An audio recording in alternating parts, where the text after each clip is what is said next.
Boa tarde, senhoras e senhores. Sejam bem-vindos à teleconferência da DASA para a discussão dos resultados referentes ao terceiro trimestre de 2024.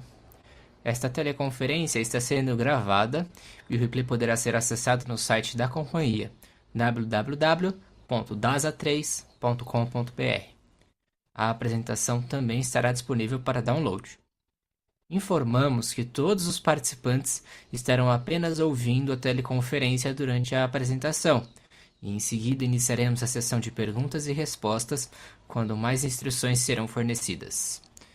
Ressaltamos que as informações contidas nessa apresentação e eventuais declarações que possam ser feitas durante este evento relativas às perspectivas de negócio, projeções e metas operacionais e financeiras da DASA constituem-se em crenças e premissas da administração da companhia, bem como informações atualmente disponíveis. Considerações futuras não são garantia de desempenho. Elas envolvem riscos, incertezas e premissas, pois se referem a eventos futuros e, portanto, dependem de circunstâncias que podem ou não ocorrer. Investidores devem compreender que condições econômicas gerais, condições do mercado e outros fatores operacionais podem afetar o desempenho futuro da DASA. Agora, passo a palavra ao Sr. Lício Sintra, que dará início à apresentação. Por favor, Sr. Lício, pode prosseguir. Boa tarde a todos, sejam muito bem-vindos à nossa teleconferência de resultados do terceiro trimestre de 2024. Eu estou aqui com a nossa diretora executiva, mas antes de começar a falar de resultados, eu queria parabenizar toda a nossa equipe do 9 de julho, não só os colaboradores, mas os médicos, terceiros, fornecedores, todos aqueles que se envolvem na operação do hospital, pois conforme um ranking internacional divulgado essa semana, o 9 de julho ficou entre os 4 melhores hospitais do Brasil e entre os 11 melhores hospitais da América Latina. E quando a gente olha especificamente o quesito sustentabilidade, ele fica em primeiro lugar no Brasil. É lógico que isso, além de nos encher muito de orgulho, eu acho que materializa ou demonstra de maneira mais clara que todas as nossas ações de eficiência operacional, que a gente vem falando desde o final do ano passado, e que visam a melhoria de produtividade, elas não focam só na última linha, não focam só em ter um resultado melhor, mas focam também nos nossos indicadores assistenciais e não abrem mão da qualidade ao nosso paciente. E é exatamente por isso que a gente está aqui, é esse o nosso propósito. Agora, entrando mais especificamente no trimestre, os resultados mostram avanços importantes nas iniciativas operacionais, financeiras e estratégicas. Começando pela parte financeira, acho que a gente teve um trimestre de redução da dívida líquida, ou seja, mais um trimestre de redução de dívida líquida, refletindo a evolução dos resultados operacionais. O novo patamar de orçamento de investimentos, né, é algo que a gente vem falando já há algum tempo, a gente está com uma disciplina bastante rigorosa na aprovação dos investimentos, e obviamente o AFAC realizado pelos acionistas controladores em junho de 2024. Com isso, a dívida líquida financeira, mais aquisições a pagar e as antecipações de recebíveis, passou de 5,14 vezes EBITDA no final do primeiro trimestre para 4,07 agora no terceiro trimestre, que é uma redução de aproximadamente 20%, e a gente considera que endereça o nosso objetivo para os próximos períodos para continuar tendo a empresa menos alavancada. Quanto à maior disciplina dos investimentos, se vocês notarem aí nas nossas divulgações, a gente como já falamos aqui, tem um ano de orçamento significativamente menor do que o do ano passado e significativamente menor do que a média dos anos anteriores. Para a administração aqui fica cada vez mais evidente que a nossa tomada de decisão em focar os nossos esforços para explorar os ativos que receberam investimentos de grande volume nos últimos anos tem surtido muito efeito. Quando a gente olha, por exemplo, os investimentos feitos nas ferramentas de tecnologia e que derivam, por exemplo, no check-in digital das unidades, a gente vem observando um crescimento bastante acelerado na adesão dos nossos pacientes, dos nossos clientes ao check-in digital. Aqui nada mais é do que tentar colocar ao longo desse ano no mesmo compasso investimento nos ativos, investimento em tecnologia e adesão dos nossos pacientes, adesão dos nossos gestores de hospitais para aquilo que foi investido. Então, estamos cada vez mais seguros de que a tomada de decisão foi acertada. Quando a gente olha especificamente na BU de hospitais, a gente também tomou uma decisão de mudança da forma como vinha sendo feito. Até o ano passado, a gente batalhava muito por volume, e esse volume muitas vezes sem critério de margem, isso implica em extensão e abertura de novos leitos, portanto impactando em CAPEX. E desde o início do ano a gente tem tido uma discussão mais franca e mais detalhada quanto à margem e à vocação de cada hospital. Isso tem feito com que a gente não tenha que abrir novos leitos para receber novos volumes, pelo contrário, a gente tem conseguido mudar o mix de maneira satisfatória, adequando os procedimentos corretos nos hospitais corretos.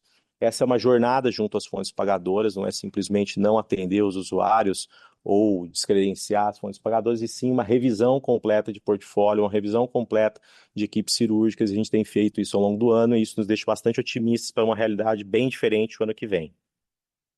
Quando a gente olha no âmbito econômico operacional, a gente também tem melhoras importantes. A gente termina esse trimestre com um EBITDA 14% acima do mesmo período do ano passado, mantendo a mesma tendência que a gente mostrou aqui no trimestre anterior, do acumulado do primeiro semestre, e a gente eleva a margem EBITDA em 1,4 pontos percentuais, entregando uma margem EBITDA de 18,9% nesse trimestre. Essa evolução, no fundo, ela foi possível em função do programa que a gente disparou lá de excelência operacional no final do ano passado e que faz parte do nosso dia a dia aqui, talvez ocupe grande parte da agenda de boa parte da administração.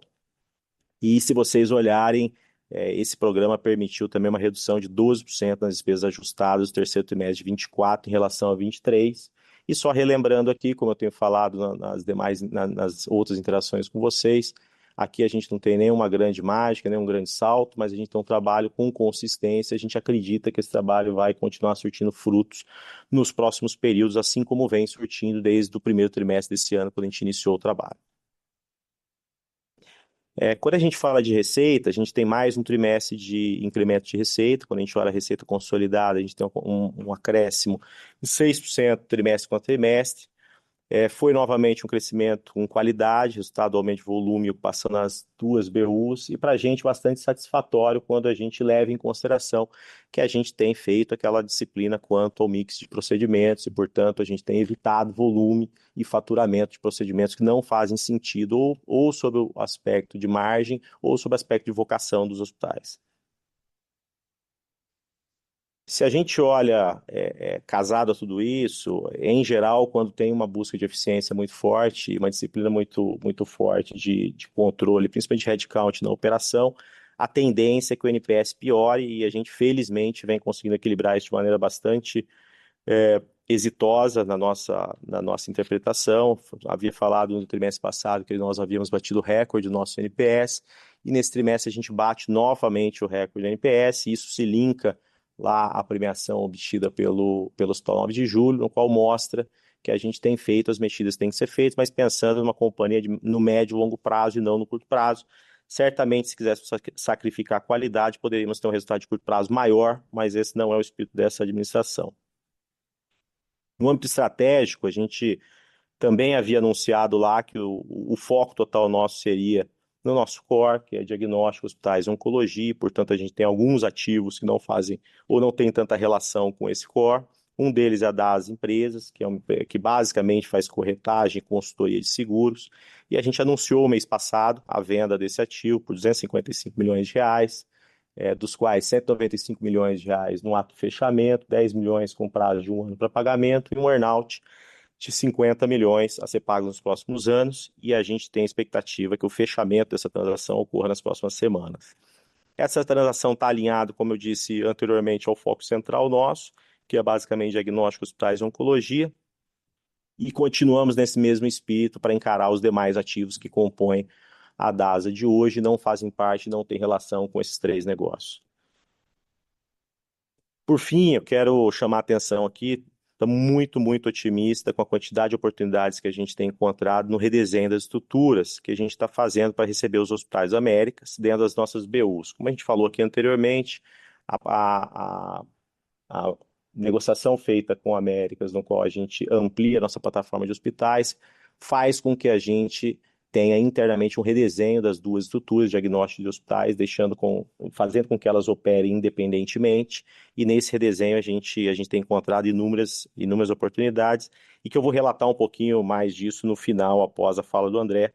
Com isso eu passo aqui a palavra para o André, nosso CFO. André, a palavra está contigo. Obrigado, Ulisses. Boa tarde e muito obrigado a todos pela audiência.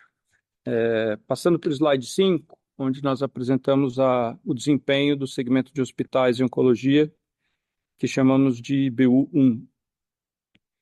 No terceiro trimestre desse ano, nós tivemos um crescimento de 5% na receita bruta comparado ao mesmo período do ano passado, resultando em uma receita bruta de 2,2 bilhões. O aumento da receita em relação ao ano passado decorre principalmente do crescimento de 5% do ticket médio. Contribuíram para esse crescimento a expansão de 18% no segmento de oncologia e um melhor mix de procedimentos.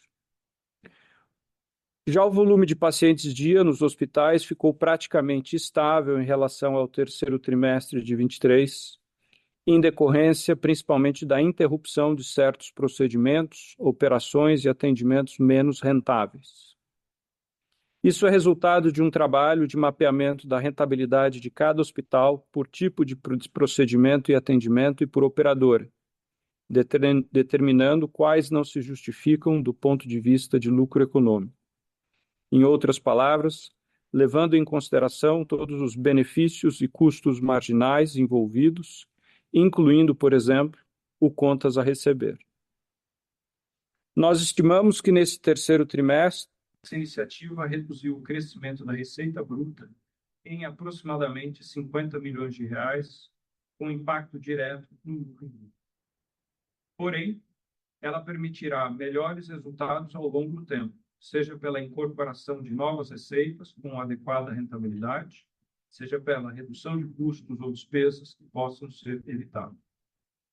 Nesse sentido, já no terceiro trimestre, a taxa de ocupação aumentou 0,8 ponto percentual, refletindo uma redução de leito. O lucro bruto ajustado no terceiro trimestre desse ano apresentou queda de 2%, levando a uma margem bruta ajustada de 25,3%, que é 1,5 ponto percentual menor que no terceiro trimestre de 23. Além do aspecto que acabei de mencionar, que é de natureza transitória, contribuíram para essa evolução os custos com MatMed, em particular pela maior participação do segmento de oncologia e maiores custos com pessoal em decorrência da nova legislação referente à enfermagem e inflação dos meses.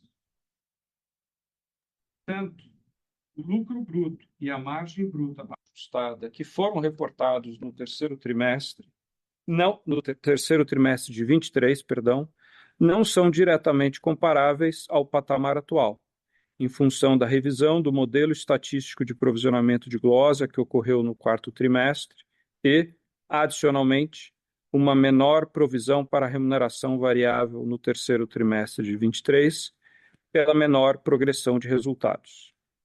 Se normalizarmos ambos os efeitos, o lucro bruto ajustado apresenta um crescimento de 6%, resultando em uma expansão de 0,5 ponto percentual na margem bruta ajustada. Falando agora do segmento de diagnósticos, no slide 6. Vemos que a receita bruta do terceiro trimestre de 24 apresentou um crescimento de 8% em relação ao mesmo período de 2023. O avanço da receita em diagnósticos foi impulsionado tanto pelo maior ticket médio, quanto pelo aumento de volume dos exames realizados, com crescimento em todos os segmentos de atuação. Já para o ticket médio, dois aspectos contribuíram em particular. Primeiro, a melhor composição de serviços, especialmente o crescimento do segmento premium. E segundo, o impacto cambial na operação internacional no terceiro trimestre de 2023. O lucro bruto ajustado apresentou um crescimento de 6% em comparação ao terceiro trimestre de 23, ou 9%, equalizando para a redução na provisão de remuneração variável no terceiro trimestre de 2023, levando assim a uma margem bruta ajustada meio ponto percentual maior que o terceiro trimestre de 23. Foram fundamentais para essa evolução as iniciativas do Programa de Excelência Operacional que o Lício mencionou, incluindo a redução de 5 núcleos técnicos operacionais, onde nós processamos os exames, e o fechamento de 47 unidades de atendimento nos últimos 12 meses, sendo 8 delas durante o terceiro trimestre desse ano. Conforme mencionamos anteriormente, a redução dos NTOs é parte do nosso plano diretor de operações, que busca reduções de custo sem reduzir a capacidade de processamento de exames através de realocações e consolidações. Já as unidades fechadas resultam de um trabalho minucioso de análise de rentabilidade. Elas tinham contribuição muito pequena à receita e eram deficitárias do ponto de vista de contribuição ao lucro econômico. Além disso, quase todas eram localizadas fora das áreas prioritárias de atuação do nosso segmento privado. No slide 7, apresentamos a evolução das nossas despesas ajustadas e do EBITDA deste trimestre. No primeiro gráfico, pelo segundo trimestre consecutivo, podemos observar uma redução absoluta nas despesas ajustadas. Registramos essa nova redução mesmo com o crescimento do volume de operações e a inflação dos últimos 12 meses. Essa redução absoluta nas despesas ajustadas representa uma diluição de 2,3 pontos percentuais como proporção da receita líquida e é resultado do Programa de Excelência Operacional que iniciamos no final de 2023. 4 frentes de trabalho desse programa já estão mostrando benefícios relevantes. Primeiro, a reorganização da estrutura de pessoal, com variação significativa nos cargos de liderança, levando a uma estrutura mais horizontal, mais ágil e eficiente. Segundo, a adequação das políticas de pessoal ao mercado. Terceiro, a realocação e redução de edifícios administrativos ocupados, levando a uma redução de quase 40% nos metros quadrados ocupados. E quarto, o fortalecimento de processos e controles em geral, que tem permitido, por exemplo, a recuperação de créditos tributários aos quais a companhia tem direito e passou a se creditar por conta de melhorias de processos e controles internos. No lado direito do slide, apresentamos que no terceiro trimestre desse ano, o EBITDA atingiu 751 milhões de reais, apresentando aquele crescimento de 14% que o Lício mencionou no início, impulsionado pela quantidade na expansão da receita das 2 unidades e pela redução de despesas que mencionei. E com isso, a margem EBITDA atingiu 18,9%, representando uma expansão de 1,4 ponto percentual em relação ao terceiro trimestre de 23. O resultado financeiro líquido no trimestre foi uma despesa de 510 milhões de reais, 11% maior que o terceiro trimestre do ano passado, principalmente por conta das variações cambiais da operação internacional da BU2. E, por fim, o resultado líquido no terceiro trimestre desse ano evoluiu mais uma vez de forma significativa, desta vez 52% versus o terceiro trimestre de 23, principalmente em decorrência do crescimento de EBITDA. Se excluirmos o efeito das variações cambiais no resultado financeiro, esse resultado líquido teria sido praticamente zero. Passando para o slide 8, para falar sobre os investimentos. Nesse terceiro trimestre, os investimentos consolidados somaram 137 milhões de reais, uma redução de 19% em relação aos investimentos registrados no terceiro trimestre de 23. Como o Lício mencionou, o patamar de investimentos em 2024 reflete o direcionamento da companhia de priorizar projetos de expansão com maior retorno no curto prazo, projetos de manutenção de ativos existentes e de fortalecimento dos seus serviços de tecnologia, que desempenham um papel fundamental nas operações e na manutenção da qualidade e excelência na prestação dos serviços médicos hospitalares, oncológicos e de diagnósticos. Conforme mencionamos e Ulício salientou no início, essa redução do limite de investimentos autorizado pelo Conselho só tem sido possível dada a qualidade dos ativos da DASA e os investimentos realizados no passado recente. Em manutenção e expansão, tivemos uma redução de 7%, com a priorização de projetos com melhores indicadores de retorno financeiro e essenciais em ambas BUs. Mantivemos também o foco em investimentos para a sustentação das unidades de atendimento e processamento de exames, visando melhorias operacionais para manter o nível de serviço ao paciente e cumprimento das demandas legais. Em tecnologia, apresentamos uma redução de 36% em relação ao ano passado, com foco em projetos estruturantes, como a renovação de sistemas essenciais e iniciativas de digitalização para o ganho de eficiência operacional, que é um dos aspectos que tem contribuído para a nossa produtividade em diagnóstico. Passando para o meu último slide, para falar da estrutura de capital da DASA. Na parte superior do slide, nós mostramos a evolução da alavancagem, considerando a dívida líquida financeira, mais as aquisições a pagar e antecipações de recebíveis.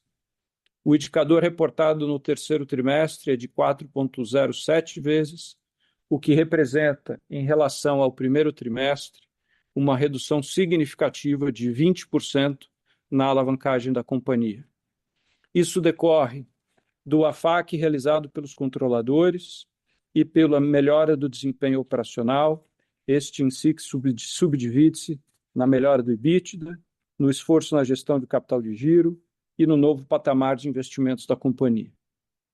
Nós terminamos o trimestre com uma boa posição de liquidez, caixa, equivalência de caixa e títulos em valores imobiliários, com valor de 2,8 bilhões de reais, representando quase uma vez e meia as dívidas vincendas até o final de 2025.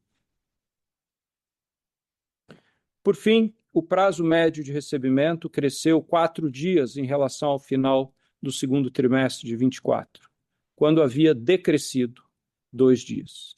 Então, olhando desde março, temos um crescimento líquido de 2 dias concentrado na BU de hospitais.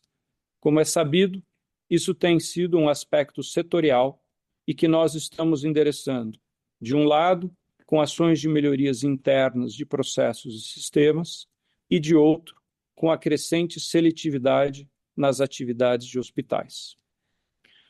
Um outro projeto de melhorias em processos e sistemas que está mais avançado, começando a gerar benefícios, é na gestão de estoques. Com isso, conseguimos nesse trimestre uma redução de 4 dias no prazo médio de estoques na comparação com o segundo trimestre, parcialmente compensando a evolução no prazo médio de recebimento. Com isso, passo de volta a palavra para o Vinícius.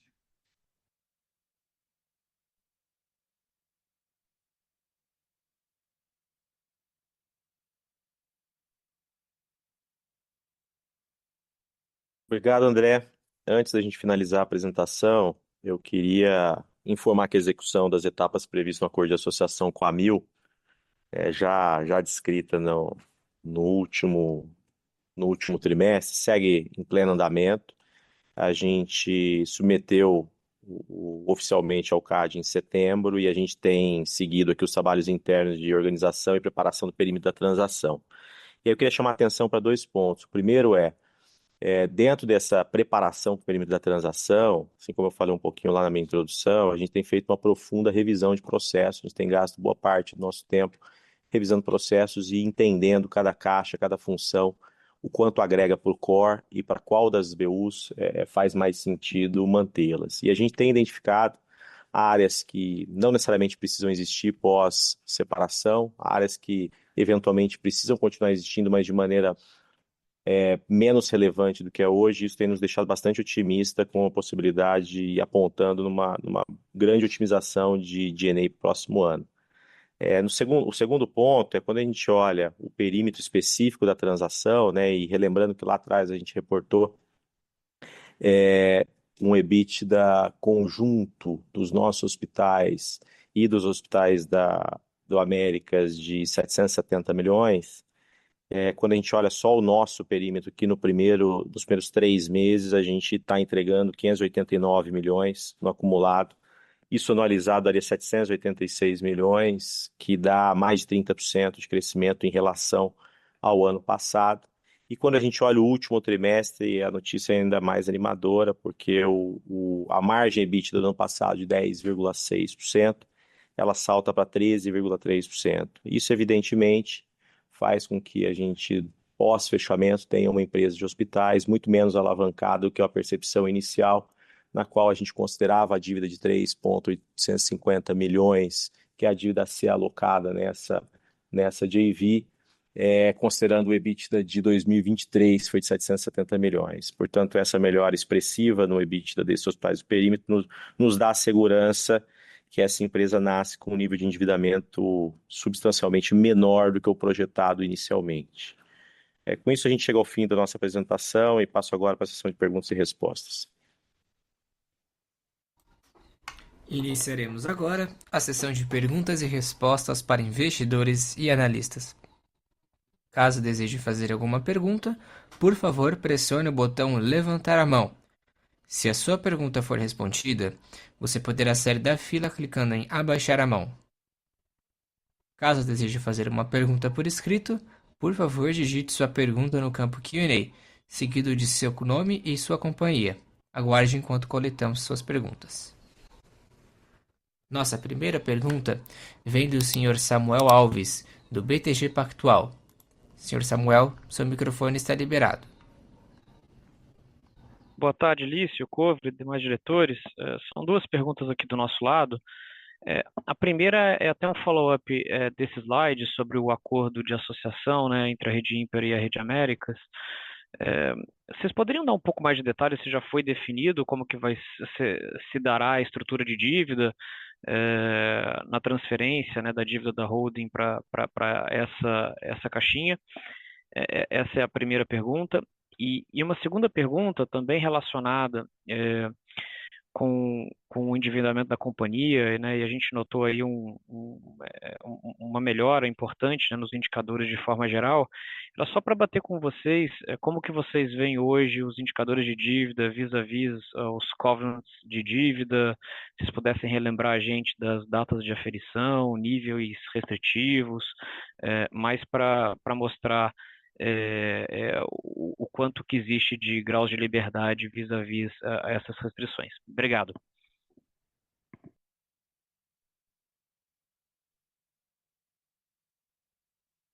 Samuel, obrigado pela sua presença. Primeiro, o processo de determinar o formato de como nós teremos a dívida de 3.850 na Ímpar está bem avançado. A chance maior é da gente ter uma combinação de formatos, potencialmente dívidas que são transferidas e captação direto na Ímpar, mas não existe nada ainda fechado, determinado. Nós estamos em processo de discussão com as partes interessadas. No final das contas, tanto nós como as partes interessadas estão procurando o cenário onde a gente tem a melhor combinação de praticidade na execução, taxa e prazo. São os guias para essa decisão. Assim que a gente evoluir mais e tiver isso claro, a gente vai poder dar visibilidade a vocês.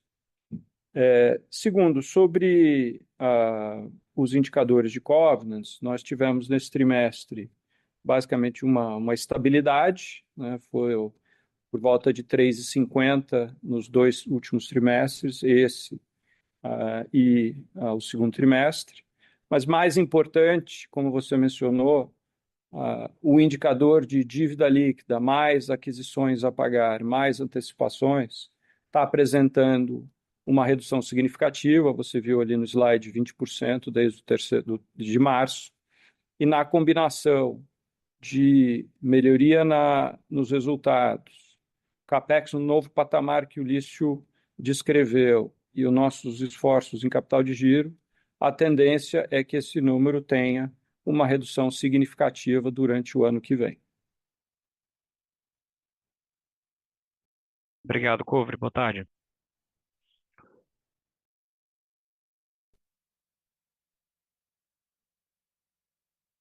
Nossa próxima pergunta vem do Sr. Arthur Alves, do Morgan Stanley.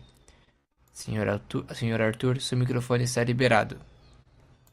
Opa, bom dia, Lício, Cobre, tudo bem? São duas perguntas aqui do nosso lado, é coisa rápida. A primeira é sobre o G&A, a gente vê sequencialmente outra diminuição nominal. A gente queria saber onde que se vocês ainda têm muito espaço para redução, eu vi que pela apresentação ainda estão otimistas com isso, e aonde vocês devem achar que deve ser um nível normalizado. Então, quanto espaço que teria ainda para melhorar? E outro ponto, eu acho que vocês mencionaram o update de vendas de ativos não core. Eu queria saber se vocês têm uma estimativa de valor, de quanto que poderia vir daí, e se vocês têm poderiam compartilhar um pouco como estão indo as negociações. Obrigado. Obrigado, Arthur, pela pergunta. Vamos lá, tentar endereçar a primeira aqui, o G&A, eu acho que é um pouco mais do mesmo, né? O que a gente tem falado desde o final do ano passado. Fica bastante claro aqui que as oportunidades em G&A são inúmeras. Eu acho que a gente tem uma frente que percorre a estrutura como um todo, que é de revisão de processo. E aí, nessa revisão de processo, você tem em uma visão macro, duas linhas, né? Uma linha onde não depende de sistemas e, portanto, a visão de processo por si só propicia a redução e otimização do número de colaboradores, enfim, e a melhora da produtividade. Tem uma relação dependente de sistemas. Adicionalmente a isso, a gente tem uma estrutura que foi criada para juntar empresas diferentes, né? De diagnóstico, hospitais, corretora, empresa de ocupacional, empresa de cuidado, coordenação de cuidado, home care, enfim. Quando a gente foca nos três negócios principais, também abre uma avenida de otimização do G&A. O que a gente tem, acho que nesse trimestre, registra com mais clareza, são essas inúmeras ações que a gente tem tocado ao longo do tempo. Para a gente, e a gente está cada vez mais seguro que à medida que a gente se aprofunda nos processos e vai entendendo mais o detalhe, como eu falei, essa oportunidade de revisitar a estrutura como um todo de uma maneira mais rápida, causada em função da vinda dos hospitais do Américas, nos impôs uma data e, portanto, nos trouxe benefícios, nos faz crer que a gente vai continuar reduzindo G&A ao longo dos próximos períodos. A gente não vai dar um número objetivo, mas eu acho que fica bastante evidente o potencial de melhora ao longo do tempo aqui para a gente. Sobre a sua segunda pergunta, eu acho que é prematuro para a gente aqui colocar ou estimar valores dos ativos não core, né? Eu acho que, e a gente tem feito questão de repetir isso, principalmente pensando nos times que estão envolvidos nesses ativos. Esses ativos, eles não são alvo de desinvestimento porque são ativos ruins ou são ativos que não performam, não é isso. Eles são ativos que, analisados de maneira individualizada, eles são bons ativos, né? As aquisições que a DASA fez no passado mirou bons ativos e eles, portanto, continuam sendo bons ativos, mas não fazem sentido dentro do contexto no qual a gente tem que focar 100% dos nossos esforços nos três principais negócios. Então, a gente tem analisado isso com cuidado e a gente vai fazer o desinvestimento, se fizer sentido, no bojo total do projeto. Acho que a parte mais importante disso tudo é que a gente internamente readequa a estrutura para que a principal estrutura da diretoria executiva que não tenha tanto tempo dedicado a esses ativos, e a gente tem pessoas e lideranças que estão tocando os ativos continuam performando bem. Obrigado, Arthur. Obrigado, Lício.